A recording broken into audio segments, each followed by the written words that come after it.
Cheryl. Marana, we have Dion. From the city of Tucson, we have Francisco and Hal.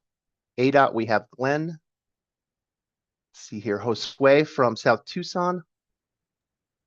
Lauren from Pima County. Sergio from Saurita.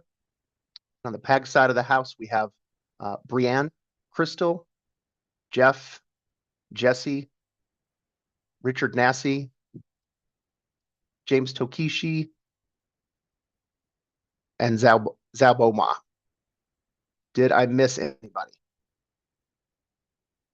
Looks like Jay Gomes just joined the group. Hi, Jay. Welcome.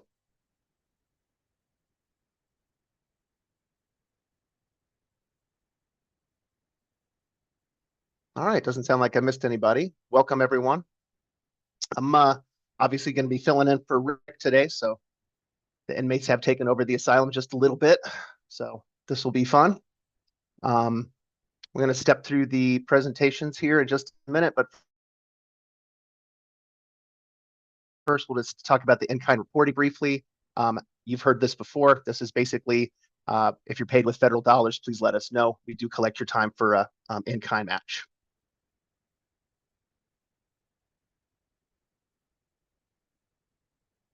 Next slide, please. Okay. And with that, we're going to jump into item number 3, the Regional Traffic Performance Measure Development Update.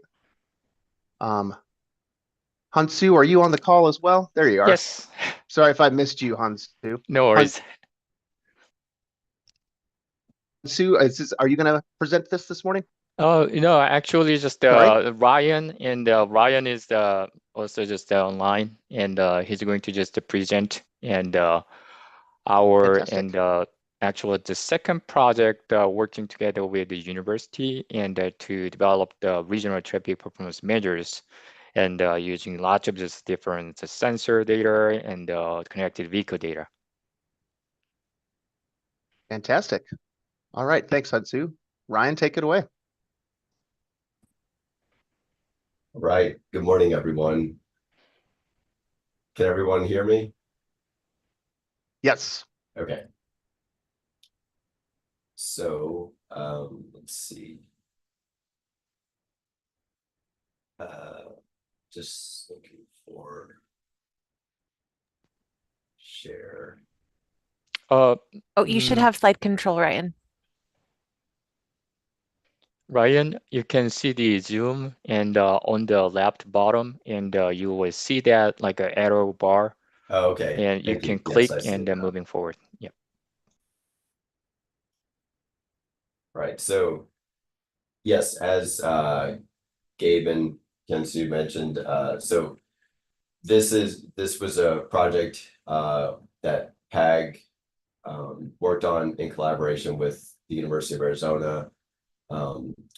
And this was the second of a series of projects that concluded a while ago, but we're just now presenting kind of a high level, well, a summary of the results from their final report on their project.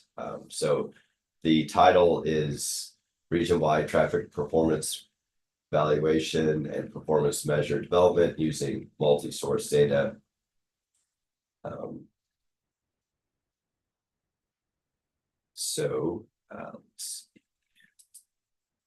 So an outline of the presentation this morning. We'll start with some background and also the motivation and purpose for this project, the regional data that was used, and some of which is continuing to be used. And then talk about the performance measures evaluated, which includes both mobility measures and reliability measures.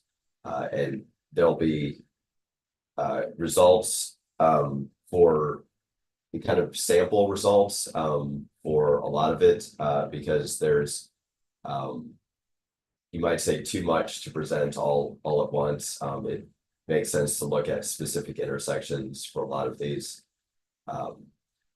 And then we'll look at some of the conclusions that were reached from using this data, investigating kind of its effectiveness and its usefulness. And then also at work that we continue to do along these lines with what the U of A developed and also future work. So background, so MAP 21 and the FAST Act require performance measure updates. And so PAG has been developing new performance measures and also cooperating with state effort to updating the existing ones.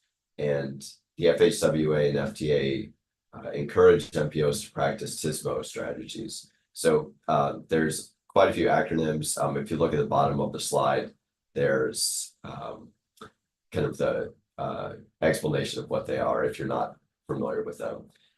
So tracking the progress of these efforts requires performance measures, which require data, which is often challenging to collect for a number of reasons.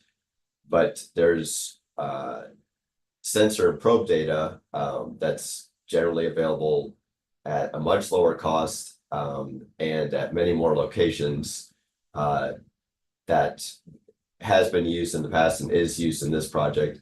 But the performance measures, there's more work to be done to kind of extract them from this data.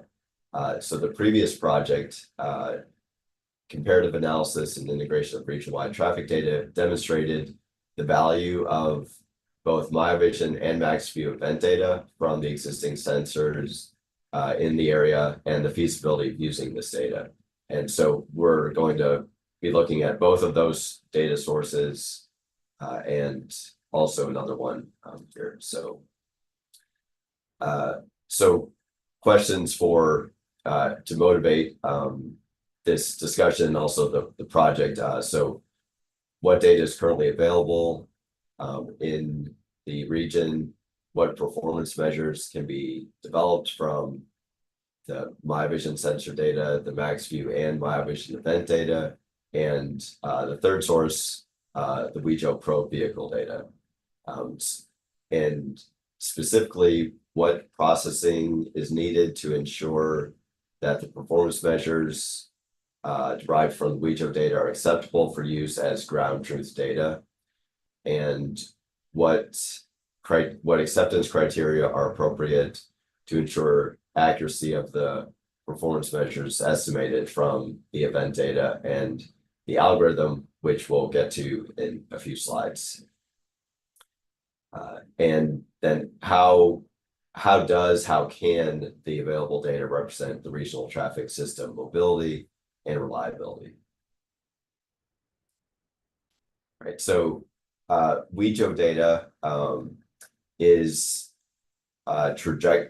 the data is the trajectories of vehicles that use connected vehicle technologies and or navigation apps. So the trajectories are a sequence of GPS points, which include the green checkmark items here: latitude, longitude, speed, moving direction, which is simply an angle relative to north, a timestamp, and a trip ID. It does not include information about the intersections that the vehicle passes through or actual cardinal direction that the vehicle is moving.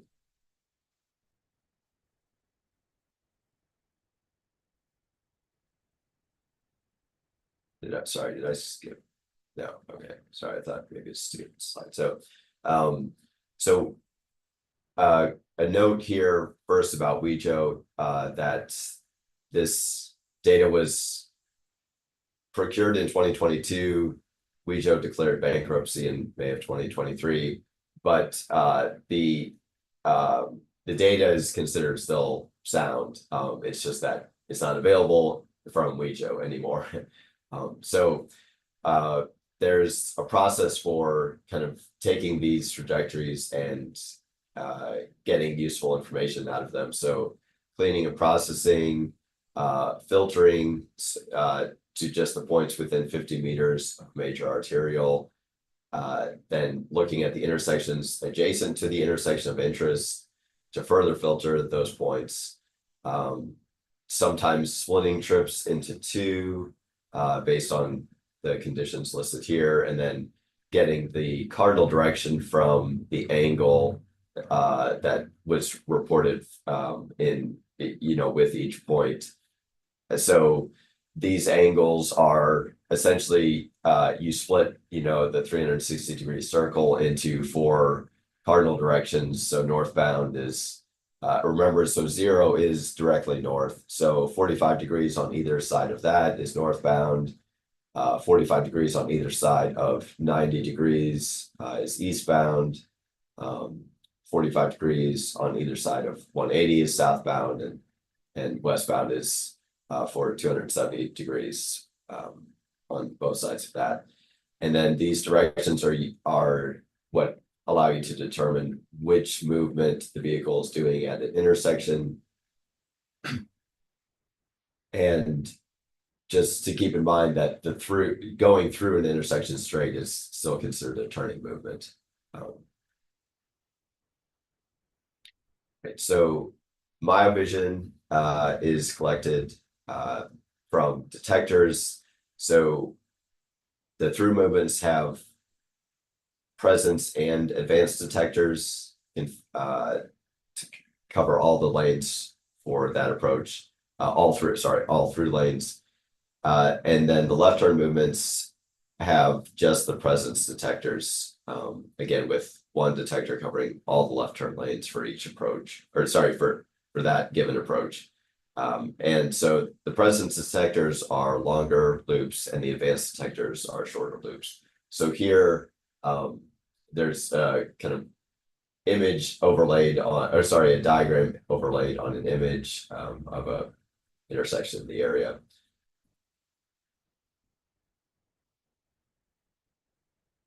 So the myovision data, some of it is, well, one item in particular, control delay can be downloaded directly. And then the arrival and gradient split failure are calculated from event data, which is downloaded from the API. And we'll talk more about these performance measures in definitions specifically, because there's differences between slight differences between different types of delay.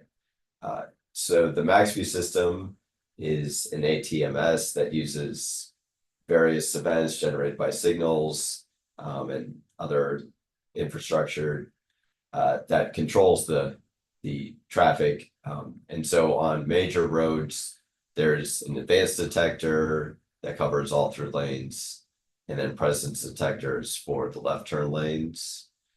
And on minor roads, there are presence detectors that cover the through lanes, and also presence detectors that cover the left turn lanes. So there's a difference between the equipment, whether it's considered a major or a minor road. All right, so the machine, so this is a high level overview. The machine learning algorithm that the UVA team decided on is the model agnostic machine learning, or MAML algorithm. And so the reasons are that they chose this is that traditional machine learning methods can struggle with heterogeneity. So there's different intersections, different detector locations and lengths. And there's also, when there's only limited data available, that often is a limiting factor for traditional methods. This algorithm is, in general, it's fast and it can learn various types of problems. It requires comparatively a smaller amount of data, and it can adapt to new tasks, new predictions with a small amount of training data.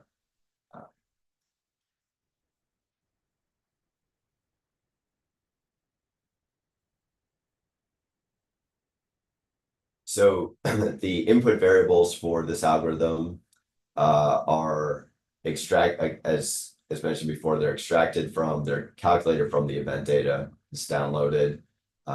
So they include signal status combinations. So whether it's something happening between a red and a green and a green, or red and a red, the average occupancy time, the simple waiting time, the detection event count, and then some other inputs that are not extracted from the event data, but are manually coded. So speed limit, or not necessarily manually coded, but not collected from the event data. But speed limit, hour of the day, number of lanes, and whether or not there's a shared right turn lane or a shared left turn lane.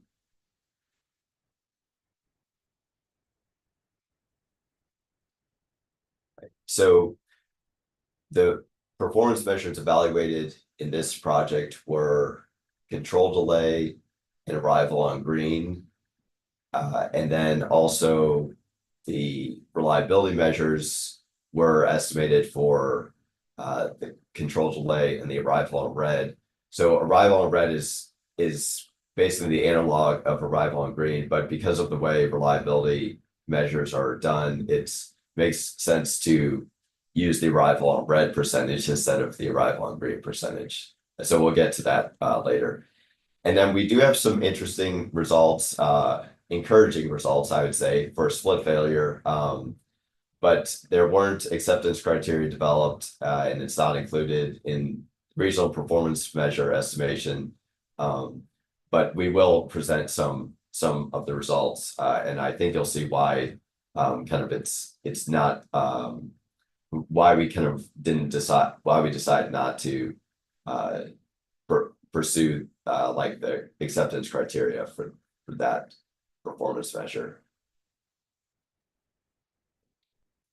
Right, so slight differences in how control delay is calculated or what's actually measured. So from my vision, it's the time difference between the actuation of the stop bar detector during the red interval and the start of the next green interval. This is usually called just simple delay, and it does not include deceleration or acceleration.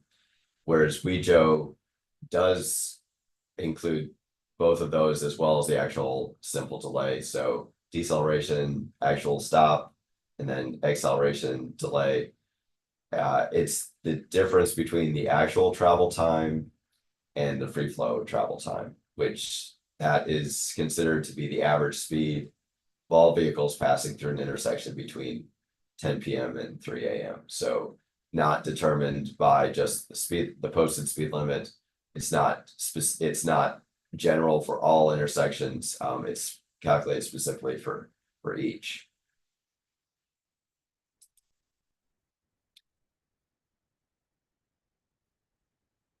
All right, so just for a lot of these slides, I'll mention if it's not super clear from the device you're seeing this on, but the red is the left turn and the teal is the through movement.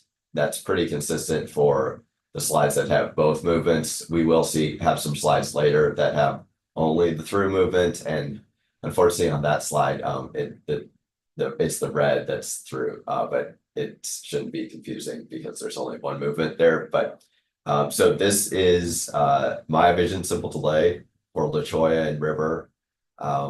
This is just one example intersection. This is 3 days in January of 2021. And you can see there's similar temporal trends for both the left turn and the through movement for all four directions. Kind of, how they rise and fall throughout the day. So again, this is 3 days. And the range is between 0 seconds and 130 seconds. And if you notice the red there's more kind of jagged edges in the red. So we see that left turn is more variable. Right, so this is, again, my vision simple delay, but this is a lot of intersections, 3 months in 2021.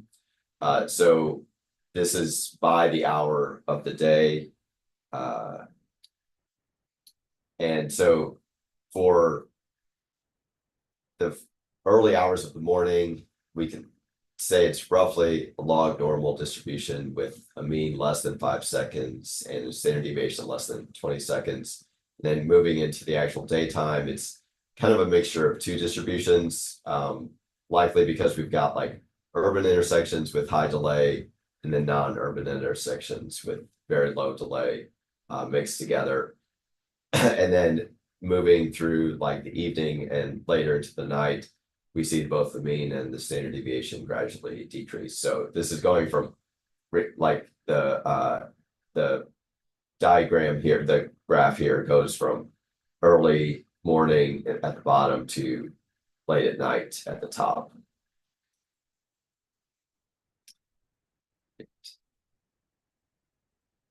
So just ranking the intersections. So the previous slide was my vision, looking at the control delay, which again, remember is slightly different for Wejo than it is for my vision. And just ranking the intersections that the U of A team computed this for. So the intersections with the longest delay are listed in the table at the right. So this is the through movement. We'll look at left turn in the next slide. But some near the bottom, in case it's not super clear. So intersections with much shorter delay, or some of the shortest delay, are Cortera Farms Road and Old Father Drive, Hospital Drive, and La Cholla and Rudisill. Then looking at the left turn, so again, the longer delay intersections are listed in the table. So something to point out here. So in general, the left turn delay you can see is longer. So here we have 6 intersections with longer than 40-second delay, while just going back quickly to the through movement, we just had 1 intersection longer than 40 seconds. And so again, it's a few near the bottom, that is with the shortest delay, are Cortera Farms Road and Old Father Drive, Hospital Drive and La Cholla, Valencia and Wade, and La Cholla and Rudisill. And so we'll look here now at the hourly estimate from the algorithm. This is from MaxView event data. So again, just 1 intersection here, but possible for that, the methodology is feasible for many other intersections where we have MaxView event data. This is 3 days in September of 2021. This is an hourly control delay, so total throughout the hour. And it's pretty clear. So again, the red is the left turn, teal is the through. There's clearly higher delay during the peak periods for all directions, and in particular for the left turn for just all directions in general. It's higher. So notice on like the westbound, the space between the teal and the red, and also a lot of places on the southbound as well.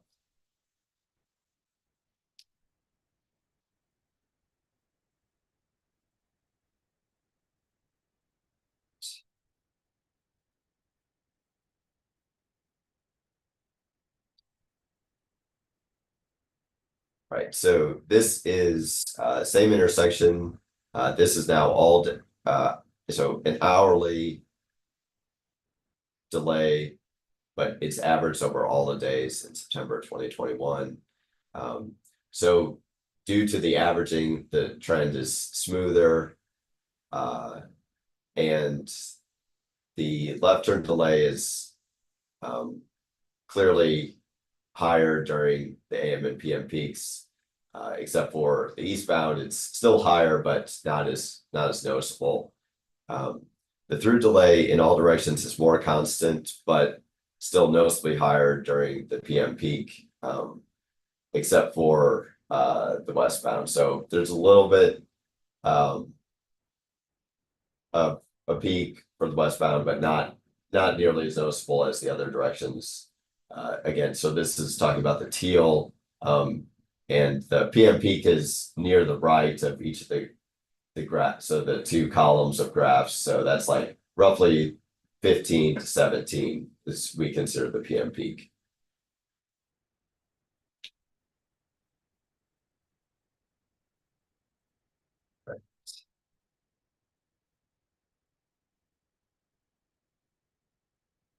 So we're going to look now at the all 12 months of 2021. So this is the same intersection, again, both movements, and this is output from the algorithm based on maximum event data. So there's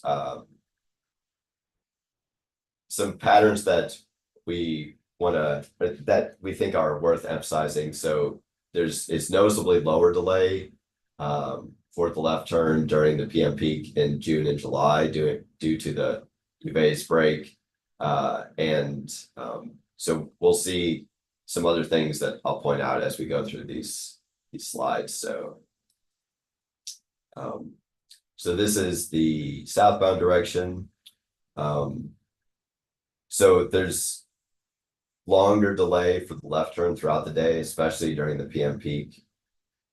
So like the left turn is on the left, through movement is on the right. And there's moderately longer delay for the through movement during the PM peak throughout the year. So the months are on the vertical axis, the hours of the day on the horizontal. So the darker means longer delay. So you can see like there's three columns of the blocks for the through delay that are noticeably darker than the other, most of the other columns for both movements, but it's definitely more pronounced for the left turn, and also just darker throughout the daytime hours. So again, this is for southbound. So northbound, again, longer delay for left turn throughout the day, though it's a little bit more variable than the southbound on the previous slide. And especially during the PM peak in the fall, so near the top, November, October, and September. And the delay for the through movement during the PM peak is longer than the southbound on the previous slide throughout the year. So you'll see, it's darker teal, darker blue or green in this slide during the PM peak for the through movement than this slide. So for the eastbound, so the PM peak is not nearly as delayed for the left turn as the northbound and southbound on the previous two slides. Still noticeably longer delay during the PM peak for the through movement than the other hours of the day. So really just kind of that 16 column. You can see there's definitely more of the darker squares there, or darker rectangles there. And for the westbound, left turn delay similar to northbound and southbound. It's very peaked from roughly 3 to 5 p.m. Through delay though is comparably lower throughout the day than the other three directions. So a lot just lighter for through, a lot lighter color than the other three directions. Right. All right, so moving on then to arrival on green. So again, just to specify the definitions for the different data sources, my vision is the percentage of vehicles that arrive at an intersection, which is detected by the advanced detectors during the green interval. And then for WEJO, it's computed as the ratio of the total number of sample vehicles passing through the intersection without stopping to the total number of sample vehicles passing through the intersection. So 0% means 0% of the vehicles pass through the intersection without stopping. So that means all the vehicles arrived during the red interval, and 100% would mean all the vehicles arrived during the green interval. So the stopped is when the speed is less than 1 mile per hour before passing through the intersection.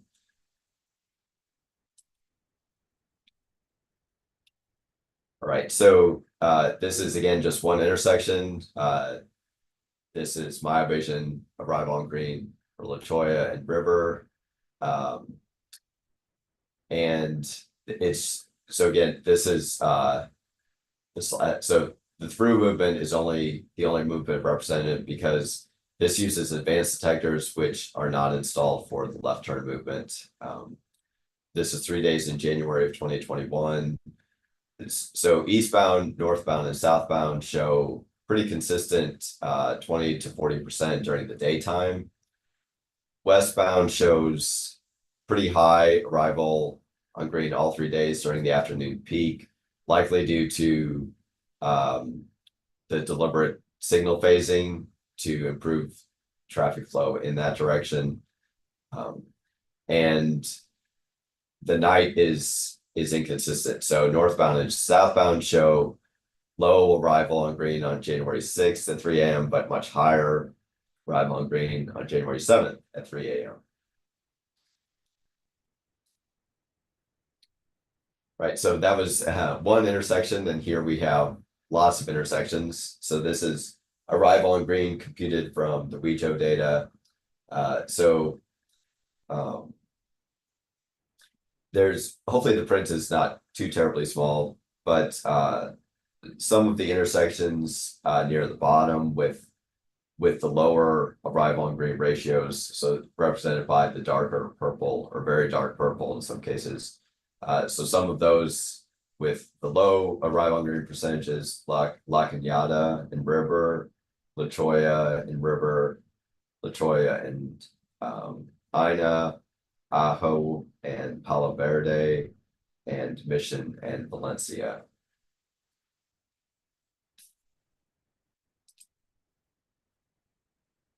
So going back to Speedway and Euclid, so this is estimated from the algorithm again using MaxView event data, 3 days in September of 2021.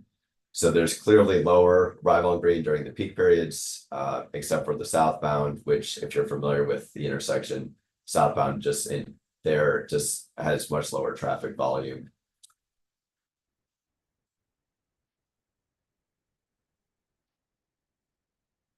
Right, so same intersection now averaged over all the days in September of 2021. So there's definitely a smoother trend due to the averaging, but again, you can see just the variation throughout the day by the hour of the day.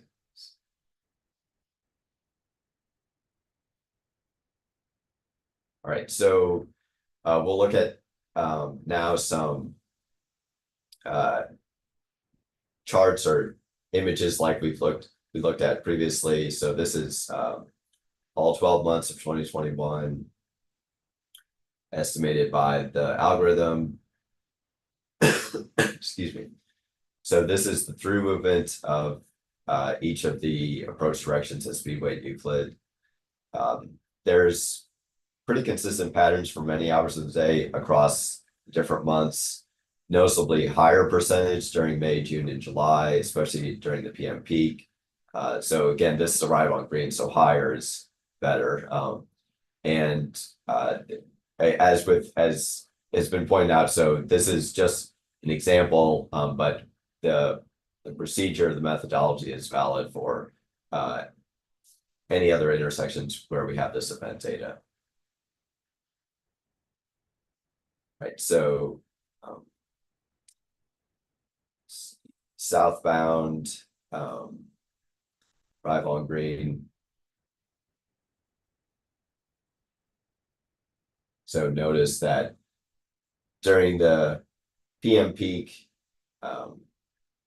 see a little bit lighter color, or yeah, lighter, like more yellow and green. So the arrival on green decreases lower during that time period. More noticeable here, so higher throughout the day, except during the PM peak. More gradual here, so it kind of gradually decreases to the PM peak, but again, those three columns are definitely more yellow and green for the eastbound.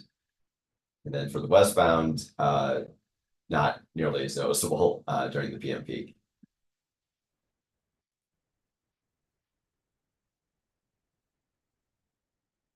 All right. So finally, finally for mobility performance measure, we'll look at a little bit of split failure results. So that's when not all vehicles in the queue at the start of the green phase are able to go through the intersection during that green phase. And it's computed as a percentage of all vehicles that pass through an intersection during a given time interval that have to stop more than once. So we're assuming that they're stopping more than once because they're going during the first screen, and then they have to stop again before or when that green phase ends because they didn't get through the intersection. So sorry. So the good news here is that it's relatively rare, and at least according to the data that we looked at from WeJo, most intersections have very low, as in less than 2.5% split failure throughout the day. So the signal timing currently seems to serve nearly all the vehicles at most intersections in one cycle. So you'll see that there's just a very obvious outlier in terms of color. So that intersection is Mission Road and Valencia between 4 and 5 p.m. So they have about a 10% split failure rate.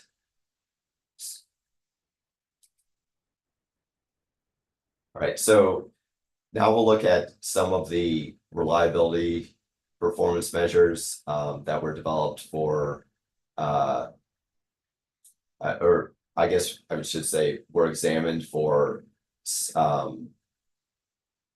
simple control delay and arrival on red and split failure. So we don't go through all of them for each measure, but the idea of reliability is an important one for a transportation system. So this was work that was emphasized in the project, but some of the data that was available wasn't as conducive to computing these as we would like. So this is kind of just, again, a sampling as we've been doing, but just to review or to, I guess, talk about the definitions first. So the 95th percentile is the value that such that 95% of the values in a sampling period are at or below it.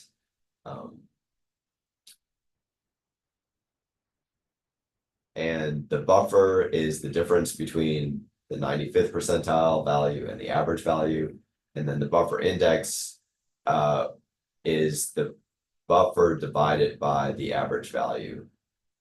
So we look at all three of these for my vision simple control delay at La Cholla and River during 3 months of 2021.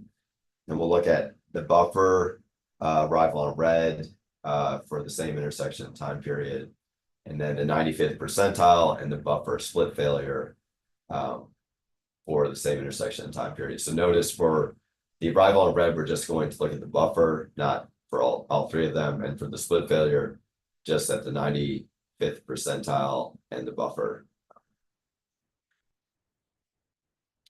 So the 95th percentile simple delay at La Cholla and River during 3 months of 2021. So this is again 95% that values are at or below this. So we noticed that during the daytime hours, it's a longer, higher delay for both the left turn and the through movement. And then the buffer, so the difference between the 95th percentile and the average, same intersection, same time period. So in general, you would want this to be, there to be, needs to be as low as possible. So not a whole lot of difference between the 95th percentile and the average. We can see for some hours of the day, that's true, like looking at the through movement for the eastbound, during the early hours of the morning is very low. But the left turn in general, there's a higher buffer throughout for all 4 directions throughout the day. And then the index, which you might say is maybe what we're the most telling value. So you in general, if you have index values above 0.4, that's considered an unreliable. That part of the system is unreliable. So there's quite a bit of time, hours of the day where that's the case for both left turn and the through movement, but more so, as you can see, like in the early morning hours and the nighttime hours, less so during the day.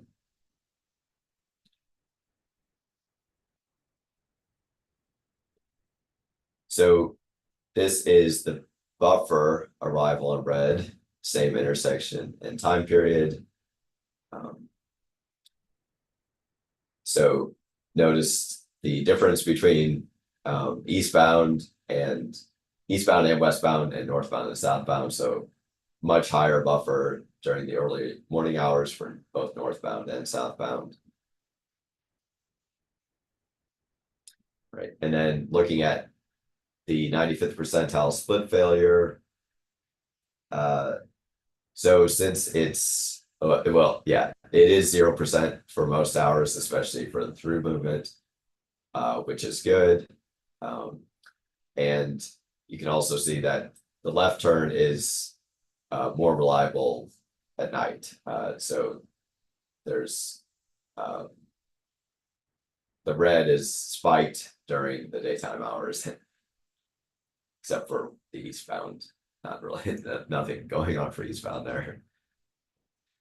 And the buffer, so you might see that the previous slides, graphs, and these slides look very similar, because again, since split failure is usually 0% or very close to 0%, if you take the 95th percentile and subtract the average of nearly 0%, you basically get the 95th percentile back.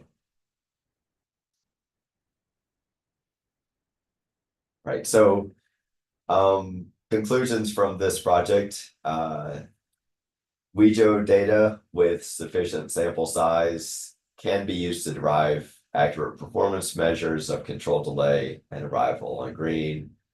The MyVision sensors can provide valuable and reliable control delay, arrival on green, and split failure data. Due to the heterogeneity of the intersections, despite that being kind of a selling point of the algorithm, the estimation is that usefulness is limited. So the through movement has relatively accurate performance measure estimation, but the left turn movement not so. Even when they're averaged at the monthly level, for individual hour, still averaged at the individual hour, but over the whole month. So because of that, its use is recommended only for application perhaps at like the aggregate network level, not at a more granular spatial or temporal level. And did I skip? No. Right, so again, just reviewing the buffer index is very good indicator of reliability. And you prefer it to be below below 0.4. Delay and arrival on green / arrival on red show good reliability during the daytime, including the AM and PM peaks, but poor reliability at night in the early morning. And the split failure buffer index, we looked at that, but we looked at the split failure buffer. The index, it was evaluated, but is not recommended due to just the infrequent nature of split failure that was observed in this study. And so going forward to maintain what the performance measures that we have, and also incorporate changing travel patterns and conditions, it's recommended to use a similar source of connected and or GPS data. As mentioned early on, WeJo is no longer available. So I'm thinking I'm skipping a slide. Currently and also in the future, tentatively planned, using this MyVision sensor data for delay and arrival on green, performance measures at the hourly level on a monthly average basis, and possibly at the hourly level on a daily basis. So if you just recall, when it was averaged over the month, those trends were much smoother than looking at 3 days in a row. This project and the previous project were focused on performance measures for motor vehicles. The UA Project 3, which is going on currently, is looking at existing data and developing performance measures for other travel modes like bike sharing, e-scooter, and transit modes.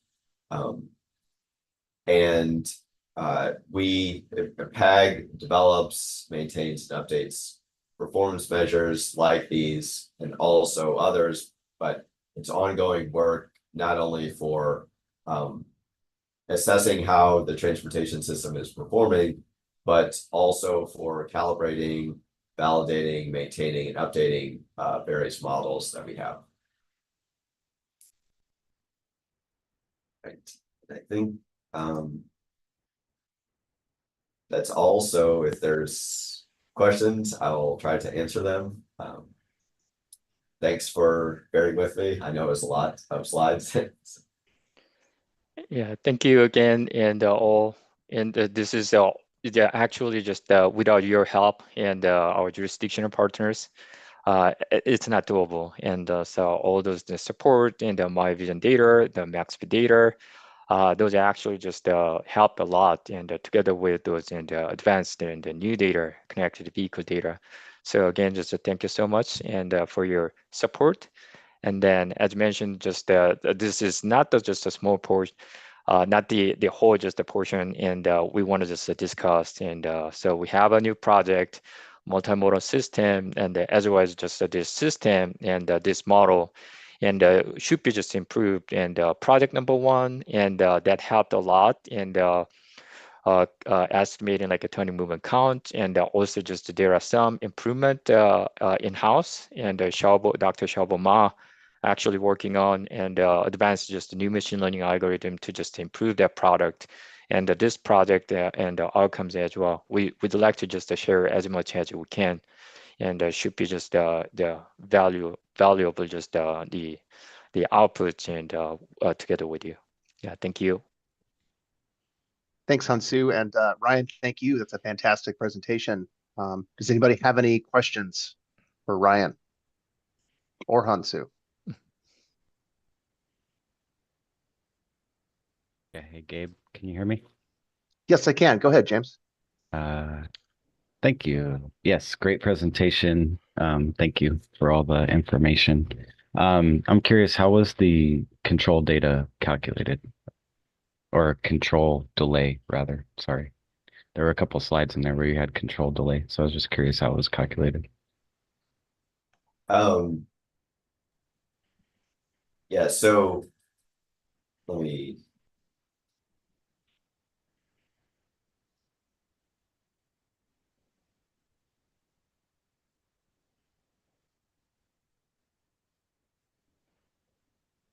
Sorry. There it is.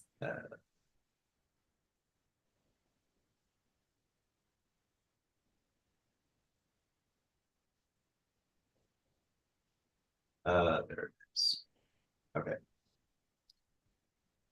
So for BioVision, it was the difference between the actuation of the stop bar detector during the red interval and the start of the next green interval. That was for the results presented for BioVision.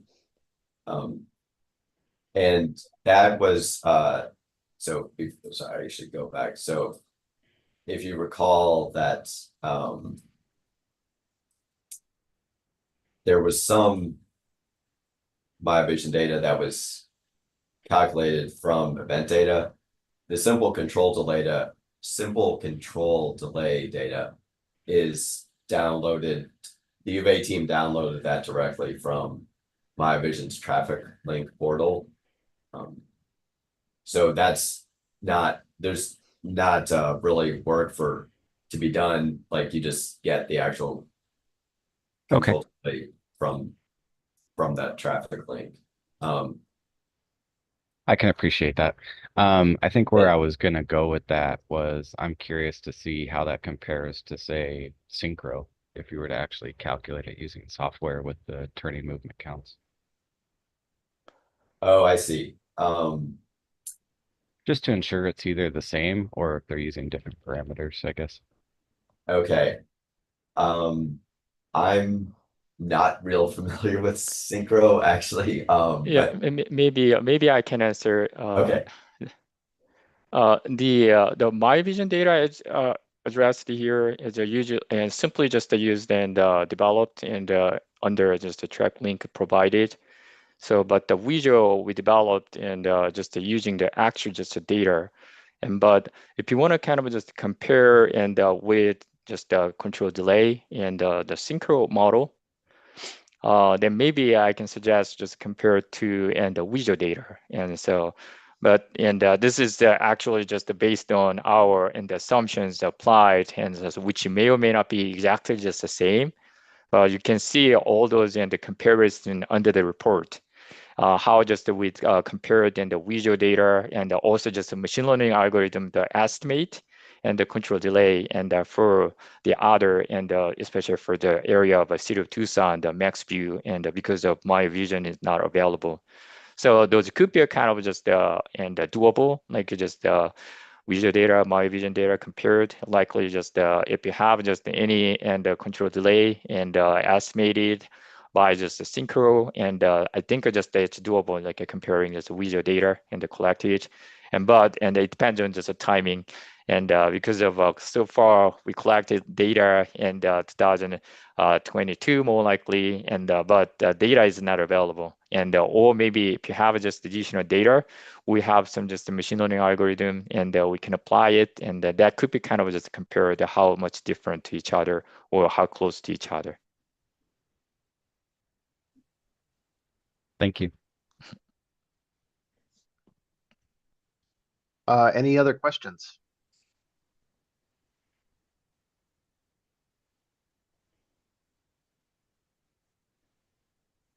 Okay, if you have any and the questions in the following, just feel free to just email us, or just if you really want to know about those in the machine learning algorithm, please just to talk to and Yao or just Xiaofeng, and he's now in Hawaii, but he can just he's quite just responsive, and but more likely just all and reports and available at the shared in this presentation, so you can find that easily in the or just the PEG website. And so feel free to let us know.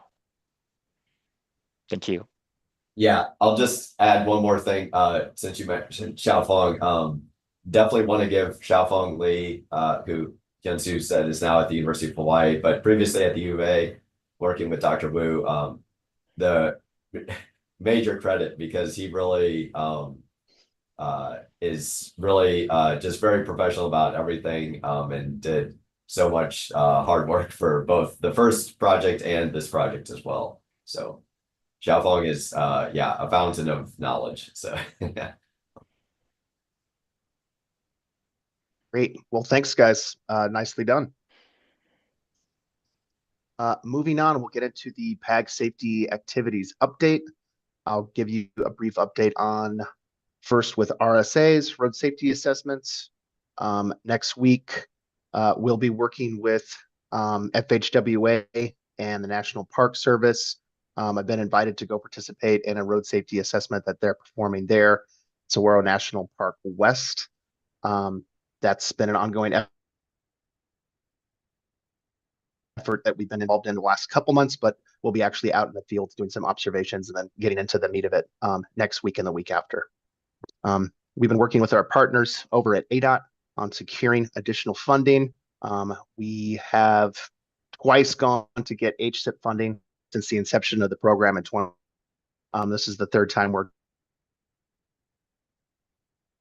going back, and ADOT's been good to work with in that they're helping to expedite that funding. So we've been awarded the funding technically, but we can't quite spend it yet. So I'm not technically able to do any RSA activities at this time until we get final FHWA authorization. So a little bit of a holding pattern, but as soon as that happens, those of you that have put in, I do have a stack of applications that have been submitted. Once that gets taken care of, we can move to start putting that in the queue, get those scheduled. Any questions on the RSA program?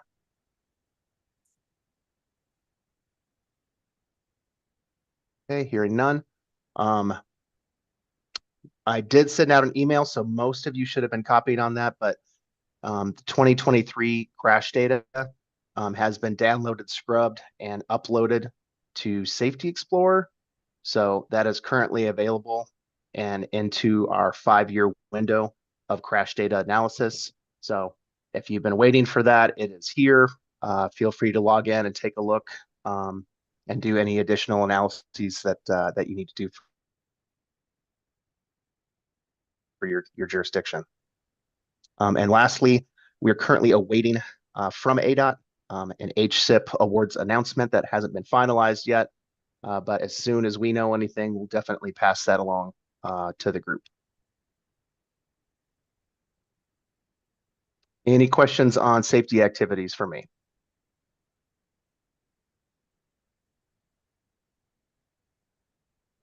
Okay, hearing none, we'll go ahead and move on to the jurisdictional safety project updates. I won't do a round robin on this, but I will just ask you to, if you have anything going on right now, any updates for the group, anything you'd like to share with us, please jump in.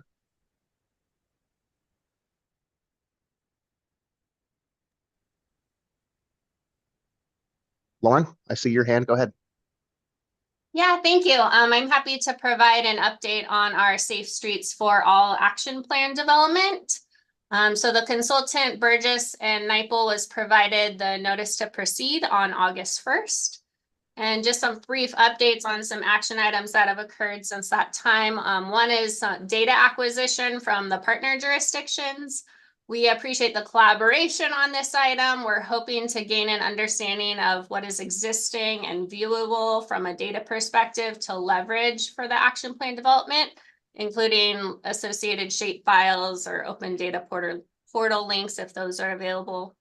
The consultant is also working on a work plan development that will provide the specific details and action items to complete the scope of work and work objectives.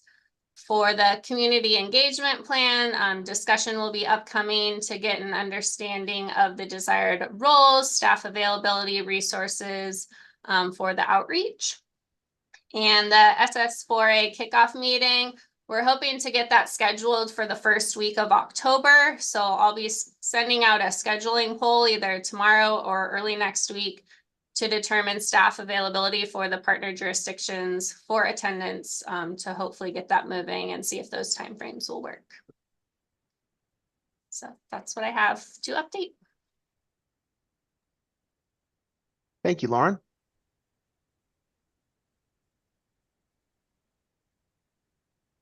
Any other updates from our member jurisdictions? Hey Gabe, this is Dion. Hi, Dion. Just a note that the town of Marana is pursuing a railroad crossing elimination grant. The idea is that we would apply for that grant for the Cortero Road crossing location. It is right next to Interstate 10, so it would also involve spanning I-10 as well.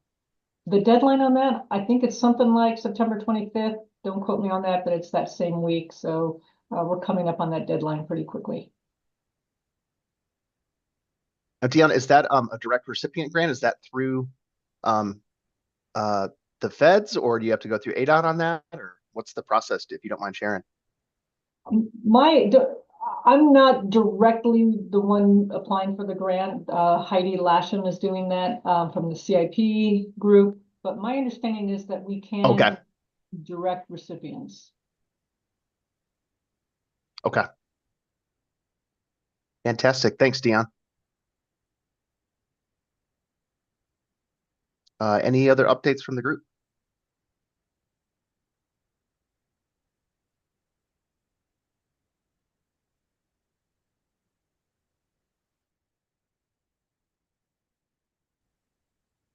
Great. Alrighty.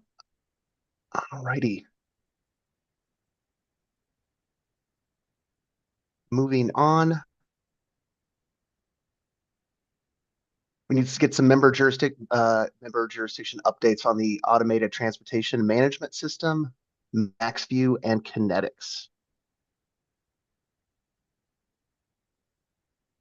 So I know typically this is in Francisco's general area, I believe, or perhaps Hal.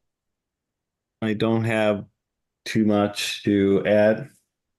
I know some jurisdictions were working on getting a connection to it, but that's been slow walked by Q-Free. So I don't know what their status is on them.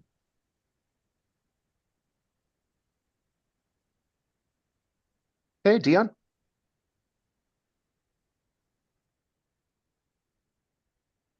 Yeah, as far as that goes for the town of Marana, we received from Q3 a sample agreement to have that VPN into the Kinetic system.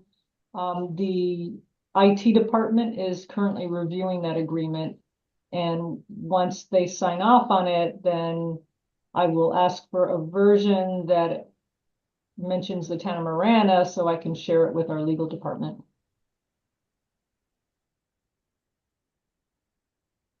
Thanks, Dion. Cheryl, it looks like you got your hand up.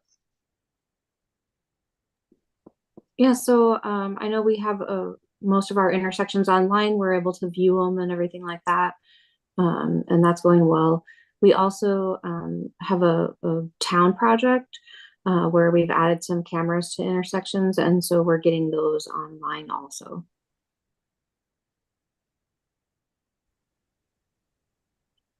Thanks, Cheryl.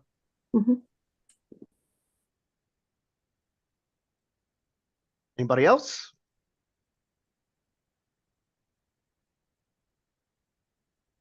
Okay, well, moving on. Item number 7, traffic signal communications activities update.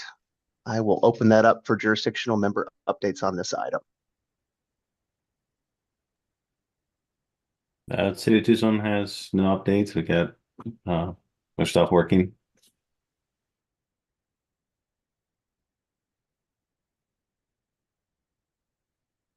Okay. Oh, Lauren, I see your hand up. Yeah, thank you. I can give an update on our traffic signal adaptive control with MyoVision SureTrack. So we're still targeting a late fall implementation on that. We're looking at the La Cholla corridor from McGee to Ruthroff and Ina, Camino de la Tierra to La Cañada as our two test corridors for that, so about 14 signalized intersections. And we're also planning to use the U of A to do an adaptive signal control evaluation for that. So just wanted to provide that update. Sounds like a good before and after to me. Absolutely. Fantastic.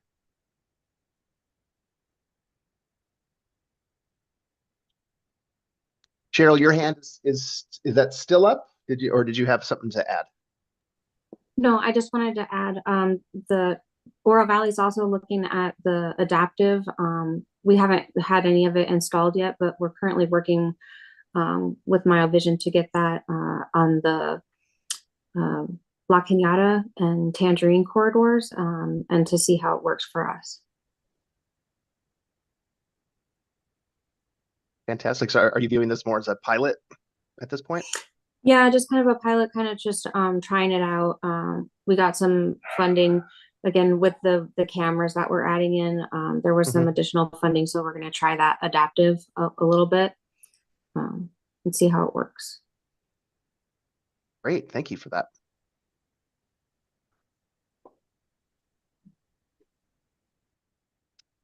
Anything else for the good of the group?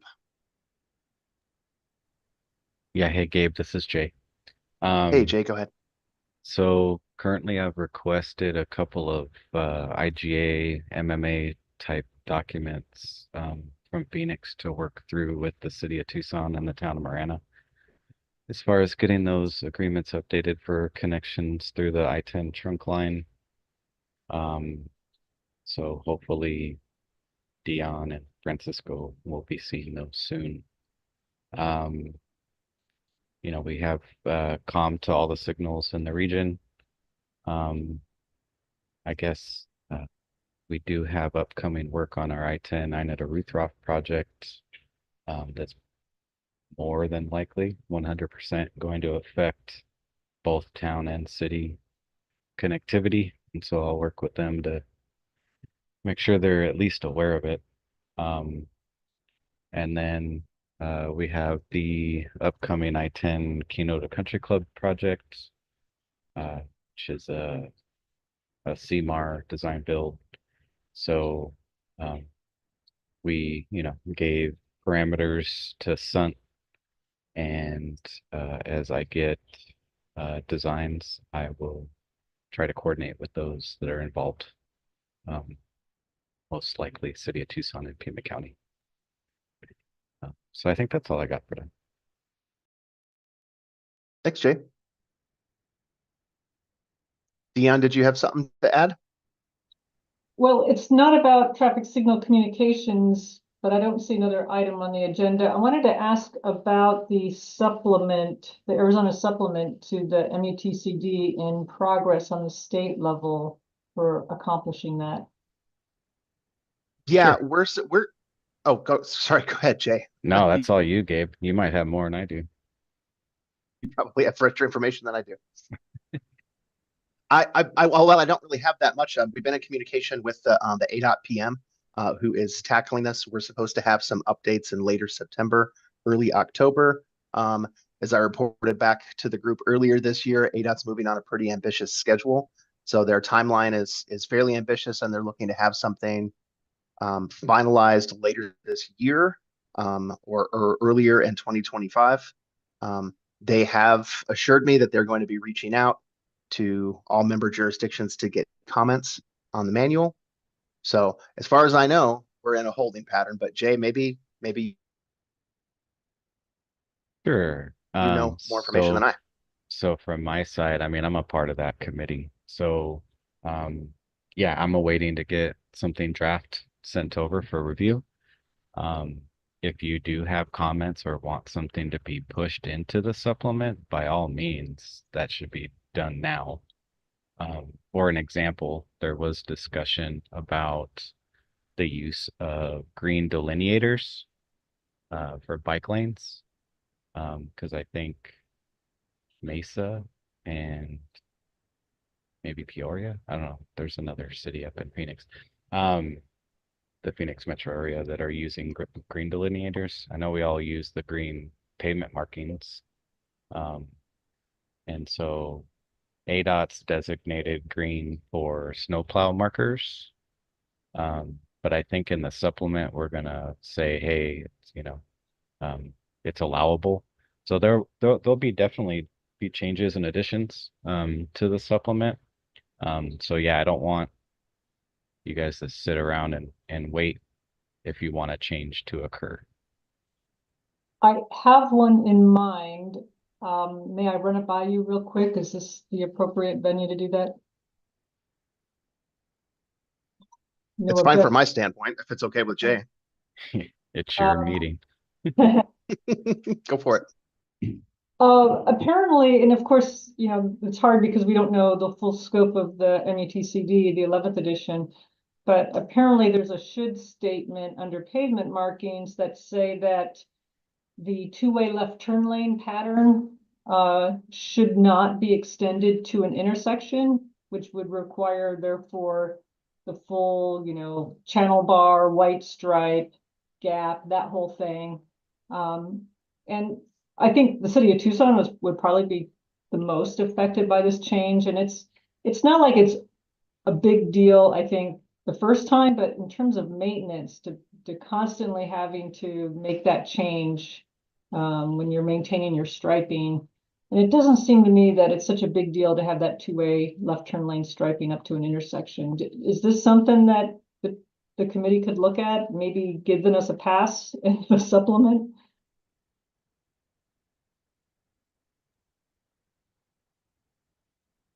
That's a good question. It should be brought up. Okay, I'll send you an email, Jay, if that's appropriate. Okay, sounds Okay, good. thank you. Jay, do you have an idea on timeline when a draft is going to be put out there? My understanding from the PM was that comments would come after the draft is distributed, but you're saying they're open to doing it now. Again, depending on the complexity of the issue. For example, I brought up that green delineator. That's going to be complex because everyone's going to have to change standards and stuff like that. But yes, you're correct. But yeah, I'm assuming it's within the month. Great. That will be given a draft to comment on. Well, if we get a hold of that first, or Jay, by all means, once that comes out, we'll make sure that we're not going to be waiting for the next TSSS meeting to distribute that. If we get that tomorrow, we're gonna distribute that to interested parties right away. So right, yeah, that'll be you, Gabe. You'll get it Yep. from the PM and you can distribute it. That won't be me. Good. Okay. Fantastic. Great. Well, bonus agenda item. I told you the inmates were running the asylum. Anything else? Future agenda items. I got a question for you, Gabe. Sure. Are we ever going to get our traffic money back in the PAG program, or do we got to wait for it to get voted on? Gosh, well, Rick's not here right now. Can I take a message or? Sure, you can take a message. Uh, I guess for your information, the last time that we did get I funding, am not sure about that, Jay. I couldn't answer that question for you, but okay, not a problem. I should be filing out the last round of funding we got, and I'm hoping that wasn't the reason that we didn't get any more, but so yeah, I'll talk to Rick offline, not a problem. Yeah. Fantastic. All right. Well, thanks everybody. With that, I believe we are adjourned at 10:15. Thanks for your time. Thanks for showing up. Thanks for your questions and paying attention. And again, thanks to Hansu and Ryan for that fantastic presentation. So appreciate your time. Thank you. Yeah, thank Thanks, you. Gabe. Thank you. Yeah, thank you all. Thank you. Take care.